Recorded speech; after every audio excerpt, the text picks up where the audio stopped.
So, I may or may not have accidentally deleted my recording of this audio. Whoopsies! And I've already done 2 takes on the beginning bit. So here we go again. 3rd time's a charm, kids.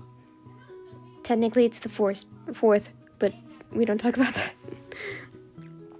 These, oh my gosh. This is a drawing of my 2 OCs from my story Intertwined, of Salem on the left and Wesley on the right. I'm probably going to sound really energetic in this one because I think I'm going insane. But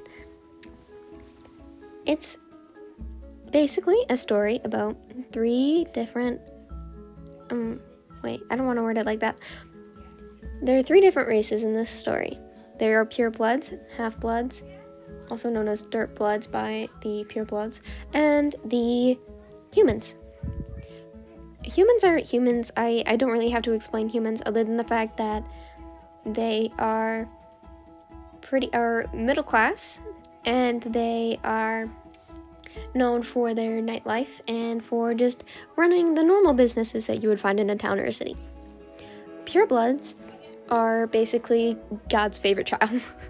They're closest in blood relations to the gods and are considered royalty and high-ranking social class compared to everybody else. They have elf-like ears and usually blue or gray eyes, and they bleed gray or silver. It's more of a silver than gray. Then there are half-bloods. Half-bloods are mixes between purebloods and humans, and they have animal body parts that to help balance out their one type of magic that they're allowed to have. Purebloods have all types of magic. They can perform almost any spell as long as they know the words to it or the runes or whatever you might need to complete that spell. While half-bloods are able to only do one type of spell. Like Salem, the goat boy in this drawing, he can communicate with animals and plants and control them.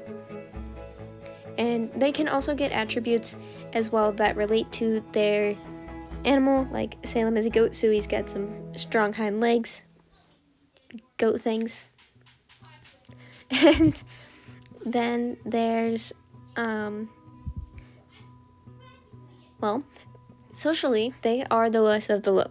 They are normally servants and forced to work in fields or as servants in high-ranking, in any high-blood household or in high-ranking human households. And they are just like lowest of the low. We don't like them. And purebloods especially don't like them. They have them as they're experiments to the purebloods. They have this place called the Tomb where they are experimented on and tested on to see if they can become like these super soldiers for the purebloods of the main city kingdom, Lys. Lys, kids. Remember the name. Well, it doesn't, no, I'm kidding, it doesn't really matter. But the story centers around Salem's little group. So that's why I kind of decided to draw Salem and Wesley to explain it. Salem is obviously a goat hybrid, so therefore he is a half-blood, and Wesley is a human. I'm going to start with Salem's story.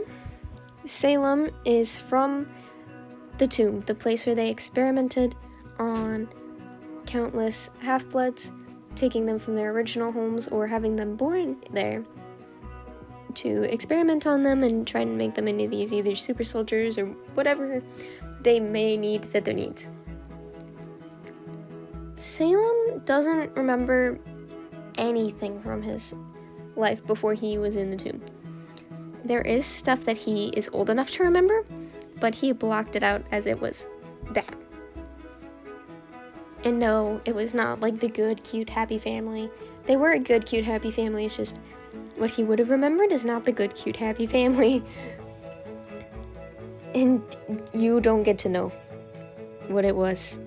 You don't. So, Salem has one sibling that he remembers, and his name's Bloom. Bloom is not in the tomb. Bloom is a servant in the royal palace. And the tomb is underneath the palace. It's like this little catacomb area. And the two refused to cooperate unless they could be around their brother. And the kingdom really wanted these two because they don't have any goats, and they wanted Salem's power for, they wanted that. And they wanted Bloom's just style and aesthetic, I guess. And so they're like, okay, fine. You get to see each other on Salem's birthday. And that's it. And the two are like, okay, I'm fine with that, as long as my brother is alive and I get to see him. So, on May 22nd, which is Salem's birthday, they got to visit each other. And Salem wasn't completely alone. He got to meet 3 other people who became his besties, who he ate soft tacos with later. But it was M, which I seriously cannot remember what kind of animal she's mixed with. Haha. Morgan, who is a partially raven, and good old Alex, who is partially deer. And the 4 were like, this place sucks. So they're like, why don't we figure out how to escape? You've seen at least a little bit of the outside, right? Right, Salem? You get to see your brother every once in a while. And he's like, yeah, I do. So they devise his plan. And it's going to happen on Salem's birthday, May 22nd, when he goes up to visit his brother. And of course they inform him of Bloom of this so that he can escape too. And on the day that it happens, there are a few minor mishaps. Alex gets a few cuts and scrapes here and there. M has a very injured wrist. But things are going okay. That's until Bloom decides he wants to frickin' die. Bloom was like, hold on. We gotta do this thing. We gotta help this person real fast. And then he dies. And Salem's like, that's kind of my brother you just shot. And everybody else is like, bro, keep moving. You're gonna get shot if you don't keep moving. He's like, okay, guess I'll go cry in a corner then. So they escape, but with the loss of Bloom and the extreme injuries that Em and Alex have both received, they struggle to survive. And they hang out on the outskirts of Lys for about a week. Alex has a couple of infected wounds, and Em's wrist is broken. First it was just sprained, but it hasn't gotten treatment, so it's pretty banged up. And that's when Christian comes and saves the day. Christian is a member of this protection group called the Haven, which finds and saves half-bloods, mostly ran by half-bloods. And he's like, hold on kids, I got you. Come with me. Christian's a fox half-blood, and he is actually the leader of the Haven. So he's like, I'll bring you back, we'll get you fixed up, and you can live here if you want. And the children are like, yeah, we kind of like living.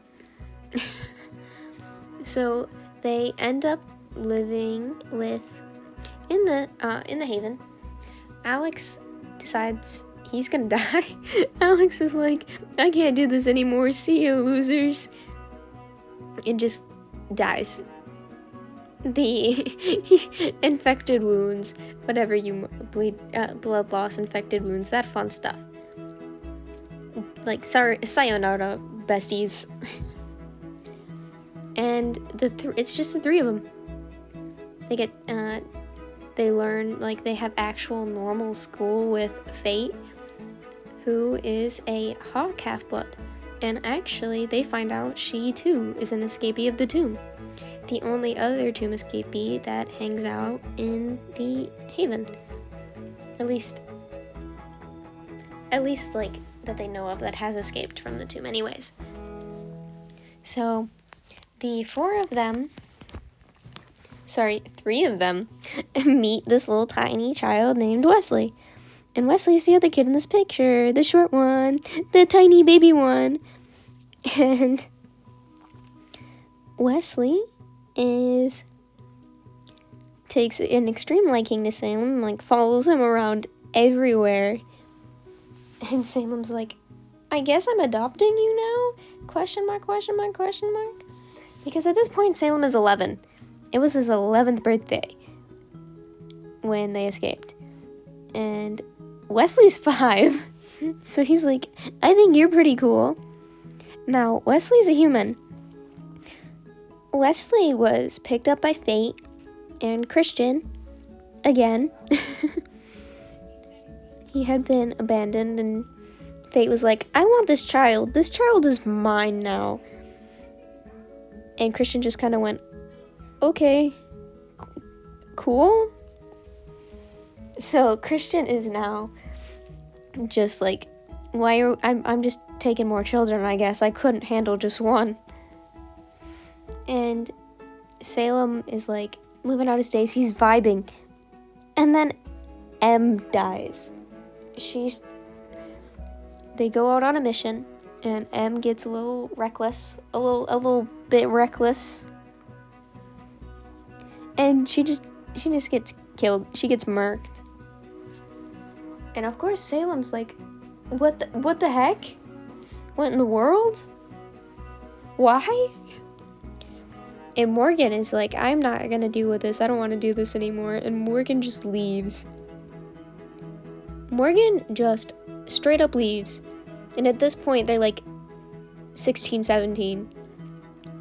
And they're just like, we're done with this. And Salem's like, oh, guess I'll be alone then.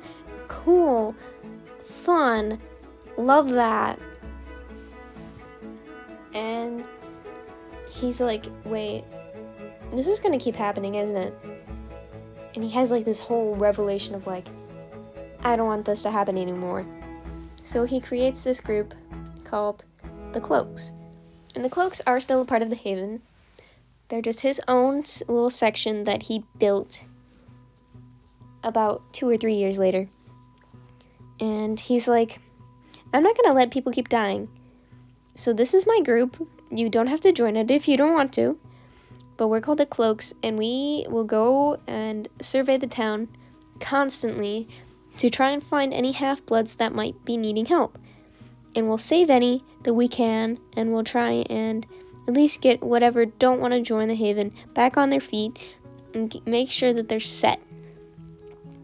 So he creates the Cloaks, and Wesley's like, Ayo, let me in, bro? And he's like, dude, you're still a child. How about when you're like a teenager? And he's like, oh, okay.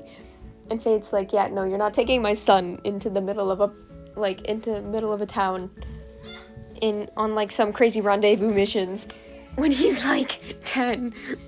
And he's like, yeah, that's what I told him.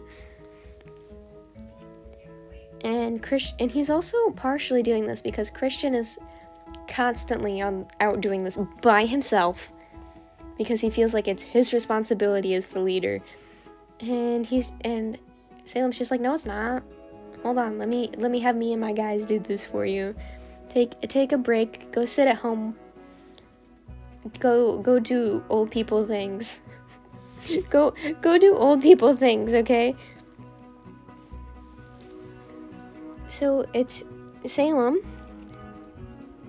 Also, he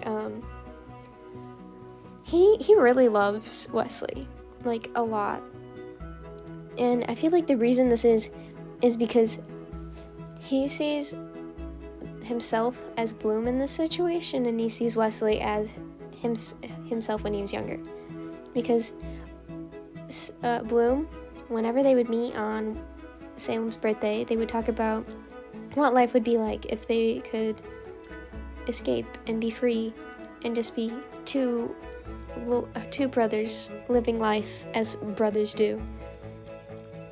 And they always used to think about seeing the snow and hanging out in the snow together, which is because Bloom's birthday is in December, and he's never seen the sun in December. He was born in May. He doesn't know. So it's a whole thing of like, I'll just get to do all these things that I wanted to do with Bloom, but with Wesley, and I'll be the bigger brother this time. And it's this whole thing of just like, I finally get to have this brother experience, just not in the way I imagined it. And it's like, this is cute, but it's also like, he can't see himself as Bloom, and he can't see himself as he can't see Wesley as his younger brother. So he tries to force himself, and he's like, just remember that this isn't what it is. You're just kind of, you're supposed to be an older brother to Wesley. You're Salem, not Bloom, and he's Wesley, not Salem. And it takes him a while to grasp this, but he finally does, and it's like, this is the best thing I've ever done. Well, I love that I decided to do this, because it's just, he feels different having a younger brother and being able to take care of him. He feels like it was just kind of meant to be. And Wesley loves to write music. Wesley is a music writer. He loves to entertain and write stories and write music for everybody in the Haven. And Salem's like, how about I help you? How about I act out the script? Or how about I sing the songs? And they just become this little, like, musical duo. Like, Wesley's the brains behind it, and the one who carries it out is Salem, and it's just this cute little brotherly bond. Now I would like to talk about these little name tags that I'm drawing. And they are actually ones that represent each of Salem's long-lost friends. In order, I think it's M, Alex, Bloom, and then Morgan. And it has the day that they were supposedly born and the day that they died. I say supposedly because they were in the tomb for most of their lives, so a lot of them don't remember when they were born, because that's kind of how life works. You don't remember the day you were born, you just kind of are told about it. And they're just like, the only two birthdays that he knows for sure is Bloom's, because Bloom has told him, and Bloom was old enough to remember it when they got taken to the tomb, taken out of their home. And his, because it was just the one day a year he got to see his older brother. And it was this, like, really, like, melancholic thing of, like, today I would have been able to celebrate my birthday with my brother, but I just get to do it by myself. And Wesley sees this and he's like, bro, you're gonna have a great day today, because I said so. So every day on his birthday, the two just, like, go out and hang out and do stupid stuff around the Haven, or, like, go and hang out on the rooftops at night with their cloaks on or something. And they do cute little fun brother activities. I feel like Wesley and Salem both, like, they both have their bad days, but the other one is always there, like, don't be sad, because I'm here. I'm your brother, and I'm gonna help you. This is a really cute thing, because Wesley, his problem is, he's not a half-blood. He's not like the rest of them. He can't help them out like the others can help each other out. He doesn't have powers, or he doesn't have any specific animal parts that he has that can help them in literally any way. So he's like, I don't do anything, do I? So Salem's like, yeah, you do. Yeah, you do. You do a lot. And at first he uses, like, the times he's helped out people emotionally as an example, and he's like, yeah, but I don't bring anything to the table. Like, I don't bring food home, or I don't go on missions. And he's like, we're about to change that. So, being the leader of the Cloaks, he has a lot of stuff that he has to do. So he gives Wesley a lot of little errands that he can do, or a lot of little side projects that he needs to get done, but doesn't have the time to do, and he gives them to Wesley. And Wesley, like, he loves it. He has so much fun. And when he gets to around 16, he's also like, hey, Fate, do you mind if I teach your son how to, like, beat some bad guys up? And he can come with me to do some tiny cloak missions. And she's like, and he's like, but I've been fighting since, like, I got here. And she's like, and he's like, I'll protect your son, and if it makes you feel better, we can teach him how to heal himself, how to do medicine stuff. And she's like, okay, fine. So when he's 16 is when the story takes place. Wesley's 16 and Salem is 22. And this is when the main plot ensues. But do I tell you? I'm not going to tell you about that. No. I'm going to let you suffer and let you figure it out later. Mostly when I draw the other two characters that are mainly important to the plot. Technically the other 3 characters that are mainly important to the plot. But I haven't fully fleshed out when the 3rd one comes in, so we're not going to talk about that yet.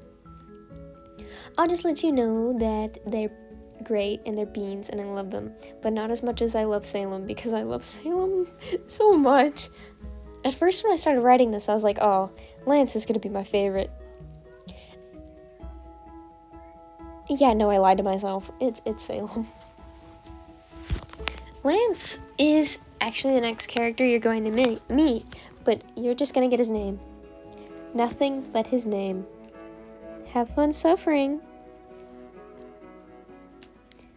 But I am going to let you vibe to some music now.